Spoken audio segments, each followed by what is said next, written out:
कमल किशोर सोने और हीरे के गहने बनाने और बेचने का काम करता था। उसकी दुकान से बने हुए गहने दूर दूर तक मशहूर थे। लोग दूसरे शहर से भी कमल किशोर की दुकान से गहने लेने और बनवाने आते थे। चाहे हाथ के कंगन हो, चाहे गले के हार हो, कान के कुंडल हो, उसमें हीरे और सोने की बहुत सुंदर मीनाकारी होती कि सब देखने वाले देखते ही रह जाते। इतना बड़ा कारोबार होने के बावजूद कमल किशोर बहुत ही शांत और सरल स्वभाव वाला व्यक्ति था।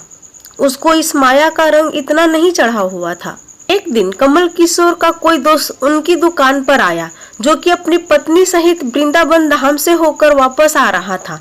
तो उस मित्र ने सोचा कि चलो थोड़ा प्रसाद अपने मित्र कमल किशोर को भी देता चलो।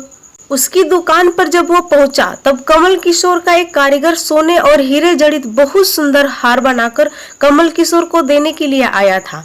कमल किशोर उस हार को देख ही रहा था कि उसका मित्र उसकी दुकान पर पहुंचा। कमल किशोर का मित्र अपने साथ वृंदावन से एक बहुत सुंदर लड्डू गोपाल, जिसका स्वरूप अत्यंत मनमोहक था, साथ लेकर आया था। जब उसका मित्र दुकान पर बैठा तो उसकी गोद में लड्डू गोपाल जी विराजमान थे। कमल किशोर लड्डू गोपाल जी का मनमोहक सौंदर्य देखकर अत्यंत आनंदित हुआ। उसने अपने हाथ में पकड़ा हुआ हार उस लड्डू गोपाल जी के गले में पहना दिया और अपने मित्र से कहने लगा, देखो तो सही, इस हार की शोभा तो लड्डू गोपाल के गले में पड़ते ही और ज्यादा बढ़ गई। उसका मित्र और कमल किशोर आपस में बात करने लगे। बातों बातों में ही उसका मित्र लड्डू गोपाल को हार सहित लेकर चला गया। दोनों को पता ही नहीं चला कि हार लड्डू गोपाल जी के गले में ही पड़ा रह गया। कमल किशोर का मित्र अपनी पत्नी सहित एक टैक्सी में सवार होकर अपने घर को रवाना हो गया। जब वो टैक्सी से उतरा तो भूलवश लड्डू गोपाल जी उसी टैक्सी में रह गए। टैक्सी वाला एक गरीब आदमी था, जिसका नाम था बाबू, जो कि दूसरे शहर से यहाँ अपने परिवार का पालन पोषण करने के लिए टैक्सी चलाता था और वो टैक्सी लेकर काफी आगे निकल चुका था। आज उसको अपने घर वापस जाना था, जो कि दूसरे शहर में था। जब टैक्सी लेकर बाबू अपने घर पहुंचा तो उसने जब अपनी टैक्सी की पिछली सीट पर देखा तो उसका ध्यान लड्डू गोपाल जी पर पड़ा कि बड़े शाही तरीके से पिछली सीट पर गले में हार धारण करके सुंदर सी पोशाक पहनकर हाथ में बांसुरी पकड़े हुए पसर कर बैठे हुए हैं। बाबू ये देखकर एकदम घबरा गया कि ये लड्डू गोपाल जी किसके हैं। लेकिन अब वह दूसरे शहर से अपने शहर जा चुका था, जो काफी दूर था, और वह सवारी का घर भी नहीं जानता था। तो वह दुविधा में पड़ गया कि वह क्या करे। लेकिन फिर उसने बड़ी श्रद्धा से हाथ धोकर लड्डू गोपाल जी को उठाया और अपने घर के अंदर ले गया। जैसे ही उसने अपने घर के अंदर प्रवेश किया, उसकी पत्नी ने उसके हाथ में पकड़े लड्डू गोपाल जी को जब देखा, इतने सुंदर स्वरूप वाले लड्डू गोपाल जी को देखकर उसकी पत्नी ने झट से लड्डू गोपाल जी को अपने पति के हाथ से ले लिया। उसकी पत्नी, जिसकी शादी को 8 साल हो चुके थे, उसके अभी कोई संतान नहीं थी, लेकिन लड्डू गोपाल जी के हाथ में लेते ही उसका वत्सल भाव जाग उठा। उसकी ममतामयी और करुणामयी आंखें झरझर बहने लगी। ममता बस भाव के कारण ठाकुर जी को गोद में उठाते ही उसको ऐसा लगा उसने अपने बच्चे को ही अपने गोद में उठाया है। बाबू की पत्नी मालती कसकर गोपाल जी को अपने सीने से लगा लेती है और आंखों से आंसू बहाती हुई बोलने लगी, अरे बाबू, तुम नहीं जानते आज तुमने मेरे लिए कितना अमूल्य रतन लेकर के आए हो। बाबू कुछ समझ नहीं पा रहा था कि मेरी पत्नी को अचानक से क्या हो गया, लेकिन उसकी पत्नी तो जैसे बावरी सी होती जा रही थी। वो गोपाल जी को जल्दी जल्दी अंदर लेकर गई और उससे बातें करने लगी। अरे लल्ला, इतनी दूर से आए हो, तुम्हें भूख लगी होगी। उसने जल्दी जल्दी मधु और घी से बनी हुई चूरमा बनाकर और गर्म दूध करके ठाकुर जी को भोग लगाया। उधर कमल किशोर ने जब अपनी दुकान पर हार को ना देखा तो उसको याद आया कि हार तो ठाकुर जी के गले में ही रह गया। तो उसने अपने मित्र को संदेश भेजा।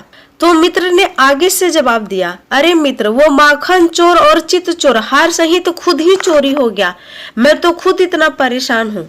कमल किशोर अब थोड़ा सा परेशान हो गया कि इतना कीमती हार ना जाने कहाँ चला गया। मुझे तो लाखों का नुकसान हो गया। लेकिन फिर भी अपने सरल स्वभाव के कारण उसने अपने मित्र को कुछ नहीं कहा। उसने अपने मन में सोचा कि कोई बात नहीं, मेरा हार तो ठाकुर जी के ही अंग लगा है। अगर मेरी भावना सच्ची है तो ठाकुर जी उसको पहने रखेंगे। उधर बाबू और उसकी पत्नी मालती दिन रात ठाकुर जी की सेवा करते। अब तो मालती और बाबू को लड्डू गोपाल जी अपने बेटे जैसे लगने लगे। लड्डू गोपाल जी के कृपा से अब मालती के घर एक बहुत ही सुंदर बिटिया ने जन्म लिया।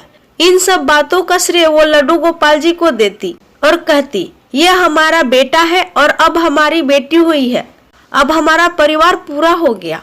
मालती लड्डू गोपाल जी को इतना स्नेह करती थी कि रात को उठकर उनको देखने जाती थी कि लड्डू गोपाल जी को कोई कष्ट तो नहीं है। ऐसे ही एक दिन कमल किशोर को व्यापार के सिलसिले में दूसरे शहर आना पड़ा जहाँ पर बाबू रहता था। लेकिन दुर्भाग्यवश जब वो शहर में पहुंचा तो अचानक से इतनी तेज बारिश शुरू हो गई कि कमल किशोर को जहाँ पहुंचना था वहाँ ना पहुंच सका।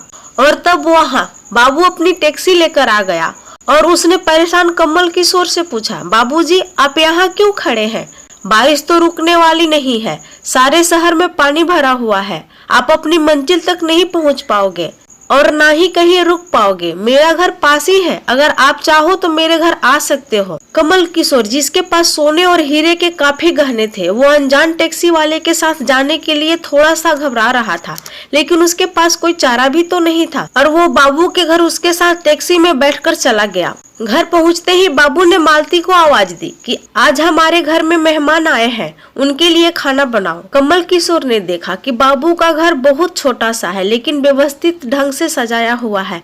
घर में अजीब तरह की इत्र की खुशबू आ रही है जो उसके हृदय को आनंदित कर रही थी। जब मालती ने उनको भोजन परोसा तो कमल किशोर को उसमें अमृत जैसा स्वाद आया। उसका ध्यान बार बार उस दिशा की तरफ जा रहा था जहाँ पर ठाकुर जी विराजमान थे। वहां से उसको एक अजीब तरह का प्रकाश नजर आ रहा था। कमल किशोर ने बाबू से पूछा, अगर आपको कोई एतराज ना हो तो क्या आप बता सकते हैं कि उस दिशा में क्या रखा है? मेरा ध्यान उसकी ओर आकर्षित हो रहा है। तो बाबू और मालती ने मुस्कुराते हुए कहा, वहाँ तो हमारे घर के सबसे अहम सदस्य लड्डू गोपाल जी विराजमान है। तो कमल किशोर ने कहा, क्या मैं उनके दर्शन कर सकता हूँ? तो मालती उनको उस कोने में ले गई जहाँ पर लड्डू गोपाल जी विराजमान थे। कमल किशोर लड्डू गोपाल जी को और गले में पड़े हार को देखकर एकदम से हैरान हो गया।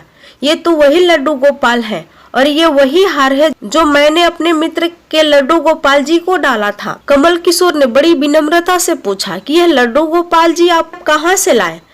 बाबू जिसके मन में कोई छल कपट नहीं था, उसने कमल किशोर को सारी बातें बता दी, कैसे उसके सौभाग्य से गोपाल जी मिले और उनके हमारे घर आने से हमारा दुर्भाग्य कैसे सौभाग्य में बदल गया। तो कमल किशोर ने कहा, क्या तुम जानते हो कि जो हार ठाकुर जी के गले में पड़ा है उसकी कीमत क्या है?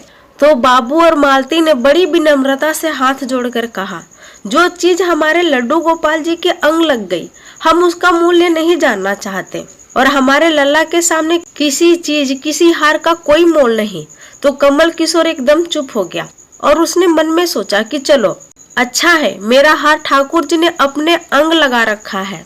अगले दिन जब वो चलने को तैयार हुआ तो बाबू उनको टैक्सी में लेकर उनके मंजिल तक पहुंचाने गया। जब कमल किशोर टैक्सी से उतरा और जाने लगा तभी बाबू ने उनको आवाज लगाई, जरा रुको, या आपका कोई सामान टैक्सी में रख गया है। लेकिन कमल किशोर ने कहा, मैंने तो वहाँ कुछ नहीं रखा। लेकिन बाबू ने कहा, यह बैग तो आपका ही है। जब कमल किशोर ने उसको खोल के देखा उसमें बहुत सारे पैसे थे। कमल किशोर एकदम हक्का बक्का रह गया, ये तो इतने ही पैसे हैं जितनी उस हार की कीमत है। उसकी आंखों से आंसू आ गए। जब तक मैंने निश्चल भाव से ठाकुर जी को वह धारण करवाया था तब तक उन्होंने पहन रखा था। मैंने उनको पैसे का सुनाया तो उन्होंने मेरा अभिमान तोड़ दिया, मुझे मेरा पैसे वापस लौटा दिया। वो ठाकुर जी से क्षमा मांगने लगा, लेकिन अब हो भी क्या सकता था, ठाकुर जी तो सिर्फ भाव के भूखे हैं।